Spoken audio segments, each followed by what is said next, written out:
Hello বন্ধুরা, আমি তন্দ্রানী। আপনাদের সকলকে আমার চ্যানেলে স্বাগতম। আজ আমি প্রাগ ক্যাসেলের বাকি অংশটুকু তুলে ধরব। আপনাদের কাছে অনুরোধ রইল পুরো ভিডিওটা দেখার জন্য।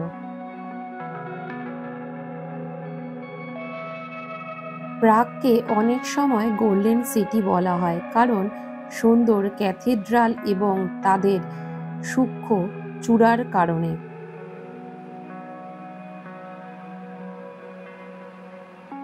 প্রাগ ক্যাসেল 880 সালে প্রতিষ্ঠিত হয়েছিল। গ্রিনিচ বুক অফ রেকর্ডস অনুসারে 70,000 বর্গমিটার এলাকা নিয়ে প্রাগ ক্যাসেল হল বিশ্বের বৃহত্তম সুসংগত দুর্গ কমপ্লেক্স।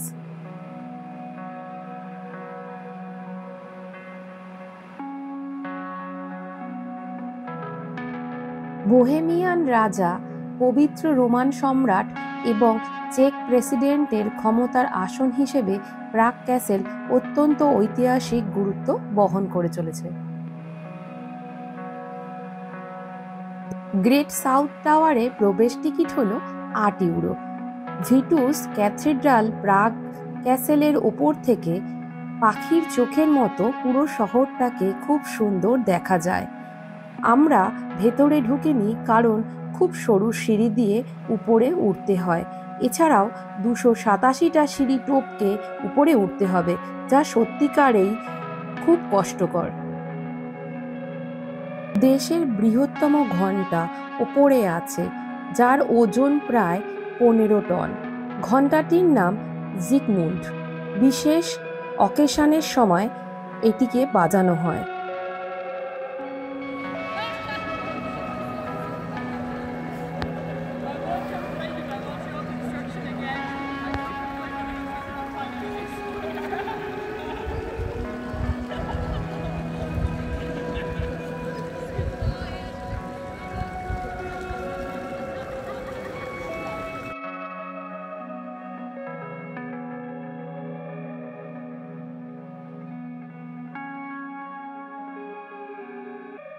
ক্যাথিড্রালের এই সুন্দর অপূর্ব রঙিন চিত্রিত জানলাগুলো ডিজাইন করেছেন মোচা। 1931 সালে নতুন একটি জানলা ইনস্টল করা হয়। ওই জানলাটিতে সেন্ট ওয়েন্সলাসকে চিত্রিত করা হয়েছে।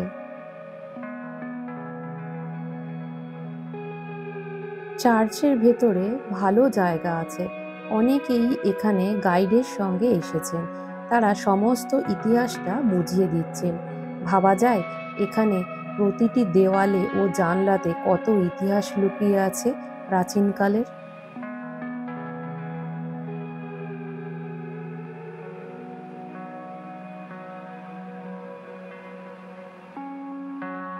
কি সুন্দর ভেতরের কাজগুলো, ভাষায় প্রকাশ করা যাবে না। এত প্রাচীন গির্জা হয়েও ভেতরের সমস্ত কিছু এত সুন্দর রয়েছে। হাতে আঁকা ছবিগুলো দেখে মুগ্ধ হয়ে গেলাম।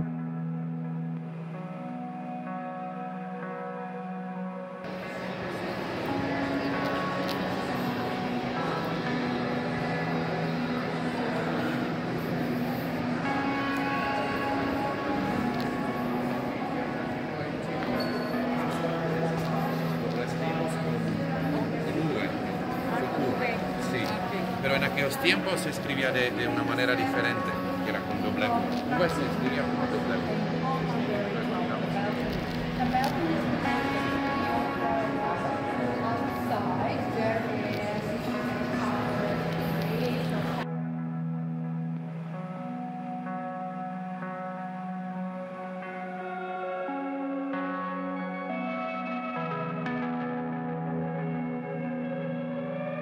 এত সুন্দরভাবে প্রাচীন স্থাপত্যকে রক্ষণাবেক্ষণ করে রেখেছে ভাবা যায় না। প্রচুর টুরিস্ট আসে প্রতি বছর এই সমস্ত স্থাপত্য দেখতে।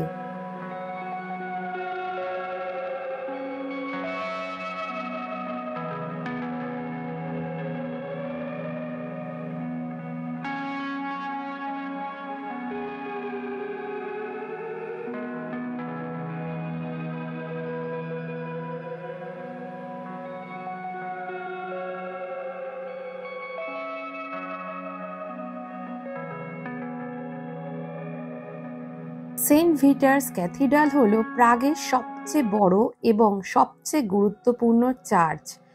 ধর্মীয় সেবা ছাড়াও এখানে চেক রাজা ও রানীর রাজ্যাভিষেক হয়েছিল।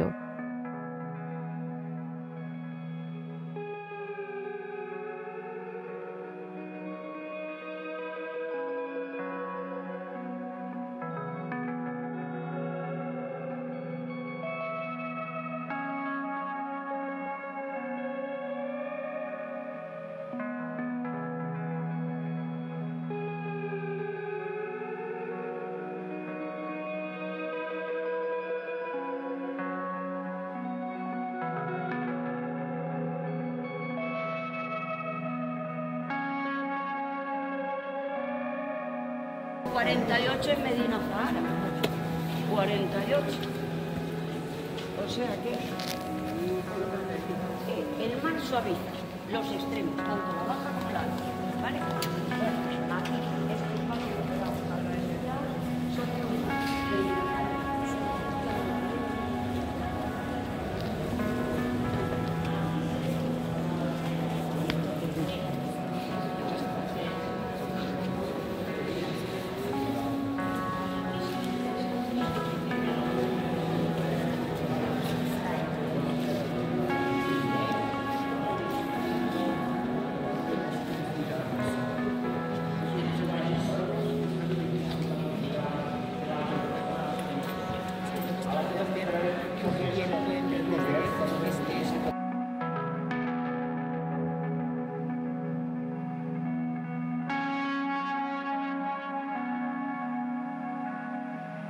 ইতিহাস থেকে জানা যায় ভিটাস 290 সালে সিসিলিতে জন্মগ্রহণ করেন।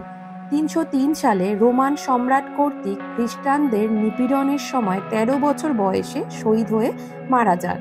সেন্ট ভিটার্সকে রোমান ক্যাথলিকের 14 পবিত্র সাহায্যকারী হিসাবে গণ্য করা হয়। তারপর তার নাম অনুসারে 680 সালে সেন্ট ভিটার্স চার্চ গড়ে তোলা হয়।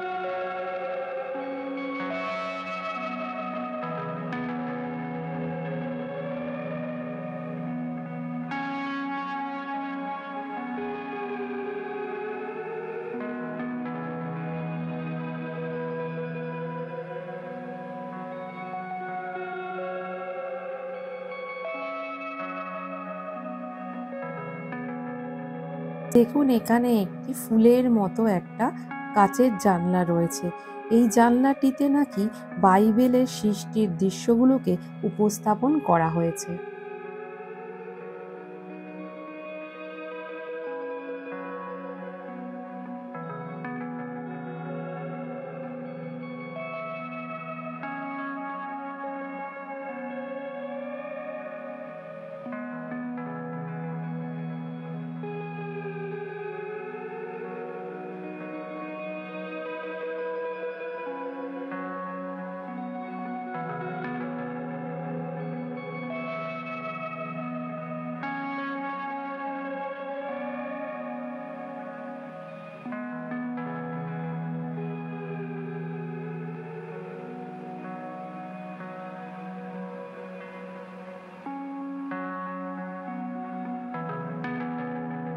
সামনে যে লাল রঙের চার্চটা দেখতে পাচ্ছেন তার নাম সেন্ট জর্জ ব্যাসিলিকা। এটি চেক রিপাবলিকের সবচেয়ে প্রাচীনতম গির্জার মধ্যে একটি। রোমান সাম্রাজ্যের সময় গড়ে তোলা হয়েছিল এটিকে।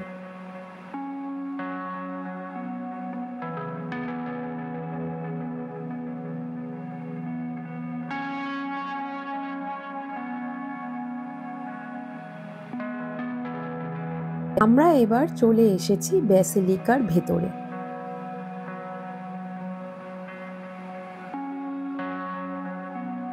সেন্ট জর্জ ব্যাসিলিকা হল প্রাগ ক্যাসেল তথা চেক রিপাবলিকের সবচেয়ে প্রাচীনতম গির্জা ভবন।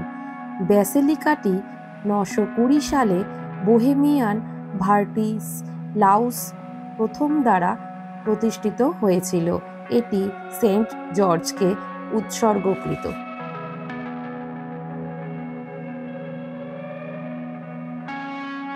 ব্যাসিলিকা প্রাগের প্রাচীনতম টিকে থাকা চার্চের মধ্যে একটি। এটি রাজবংশের উত্থান পতন, রাজাদের রাজ্যাভিষেক এবং অনেক ধর্মীয় বিষয়ে প্রত্যক্ষ সাক্ষী হয়ে রয়েছে এই গির্জা।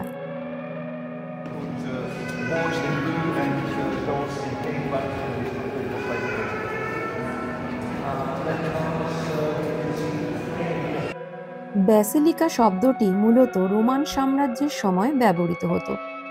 গির্জাটি ছিল জনসাধারণের ভবন, যা সম্রাট বা বিচারকরা গুরুত্বপূর্ণ প্রধান ঘটনা বা ঘটনাগুলির জন্য ব্যবহার করতেন। ব্যাসিলিকা প্রাচীন রোমের মূলত একটি ধর্মনিরপেক্ষ পাবলিক ভবন। এটি আয়তক্ষেত্রাকার একটি খোলা হল এবং দুই দিকে রয়েছে উঁচু মঞ্চ। এখানেই রোমান সম্রাট বা বিচারকরা গুরুত্বপূর্ণ বিষয় নিয়ে আলোচনা করতেন।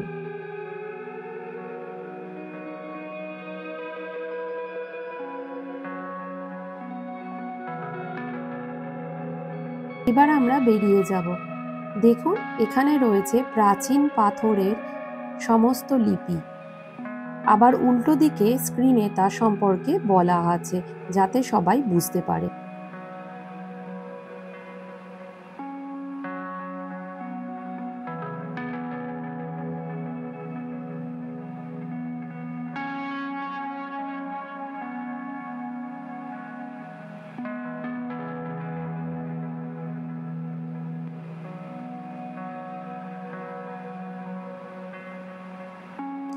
এবার আমরা যাব গোল্ডেন লেন।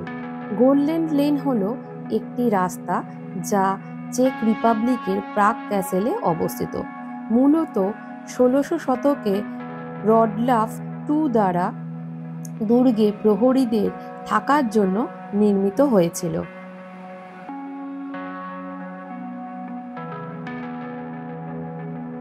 এটি 17 শতকে সেখানে বসবাসকারী স্বর্ণকারদের থেকে এই জায়গাটির নামও দেওয়া হয় গোল্ডেন লেন। গোল্ডেন লেন ছোট ছোট ঘর নিয়ে গঠিত। 1950-এর দশকে ছোট ছোট এই ঘরগুলিকে উজ্জ্বল রং করা হয়। প্রাগ ক্যাসেলের এই অদ্ভুত গলি, যা একসময় মধ্যযুগীয় বণিক রাস্তা ছিল। এখানে অনেক ছোট ছোট দোকান রয়েছে, বিভিন্ন ধরনের সোভিনিয়র ও ছবি বিক্রি হচ্ছে, আবার কোথাও বইও বিক্রি হচ্ছে।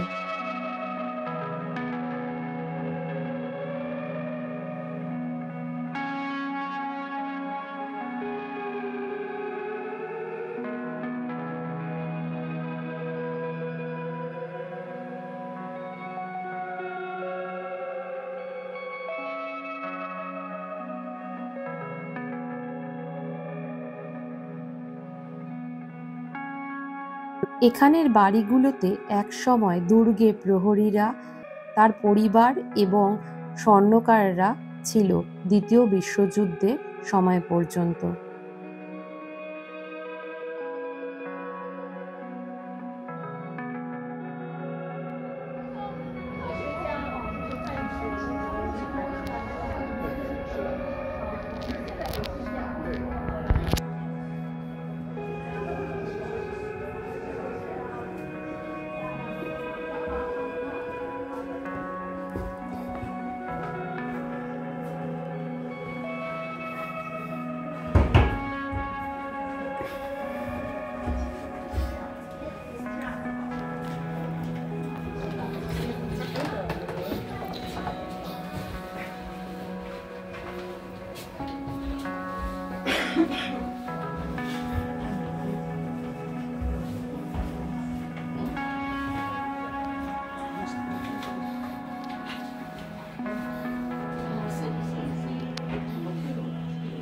চলো, let's go, let's go.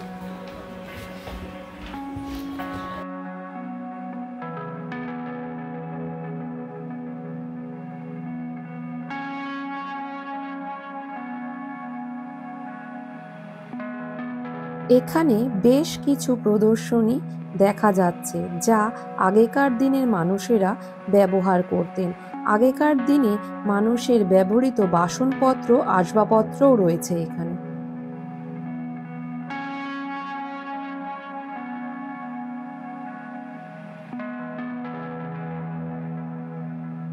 এখানে ছিল ফ্রাঞ্জ কাফকারের প্রাক্তন অস্থায়ী ভবন।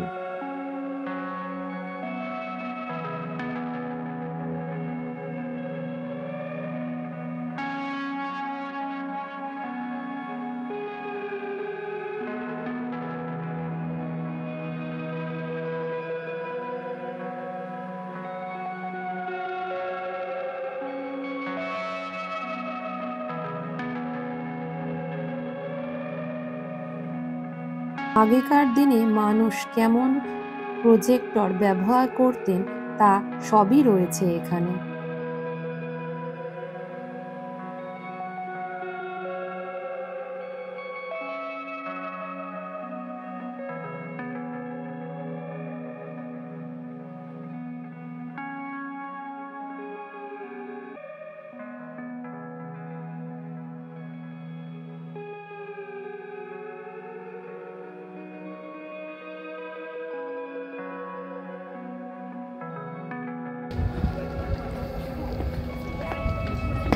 পড়লে কিন্তু সোনা বাবা লাগবে, দেখেছিস?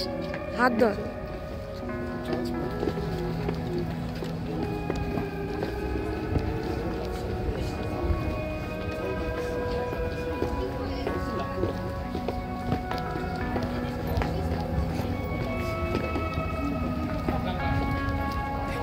বাবা আসতে কিন্তু পড়ে যেও না যেন।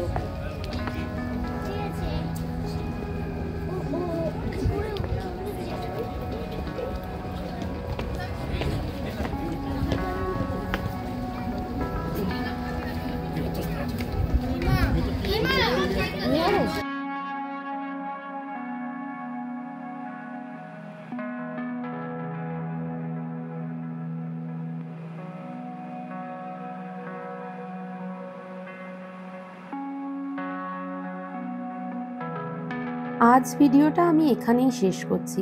প্রাগের এখনো অনেক কিছু বাকি আছে, আবার নিয়ে আসবো পরের ভিডিওতে। আজকের মতো এখানেই শেষ করছি। আপনাদের কেমন লাগলো জানাবেন। ভালো লাগলে অবশ্যই লাইক, শেয়ার ও সাবস্ক্রাইব করে পাশে থাকবেন। টাটা।